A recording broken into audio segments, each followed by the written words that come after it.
বিধানসভায় পাশ হয়ে গিয়েছে লগ্নি সংস্থা বিরোধী বিল। বিলের প্রশংসা করেছেন খোদ মুখ্যমন্ত্রী, কিন্তু এই ইস্যুতে বিরোধীদের চড়া সুর অব্যাহত। মঙ্গলবারই আদালতের নজরদারিতে সেবি ও সিবিআই তদন্তের দাবি তোলেন বিরোধী দলনেতা। বুধবারও সেই সুর শোনা গেল বিরোধী দলের নেতাদের কথায়। কিছু নেতা নেত্রীকে ব্যবহার করে এই ব্যবসাটাকে বাড়াতে সুযোগ করে দেওয়া হয়েছে, এটাই তো আসল কথা। সেইগুলোর আমরা চাই উপযুক্ত তদন্ত হোক, এবং সেক্ষেত্রে আমরা বলেছি সিবিআই এবং সরকারের মানে সুপ্রিম কোর্টের অধীনে, কারণ সিবিআইয়ের ভূমিকাটাও সন্দেহের বাইরে না। সুতরাং সিবিআই তদন্ত করবে হাইকোর্ট সুপ্রিম কোর্টের তত্ত্বাবধানে।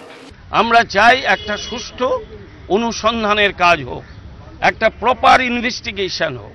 এই প্রপার ইনভেস্টিগেশনের যে আধুনিক কৌশল সেটা সিবিআই এর জানা আছে, সুতরাং সিবিআইকে দিয়ে ইনভেস্টিগেশন করালে পরে আসল সত্য বেরিয়ে আসবে।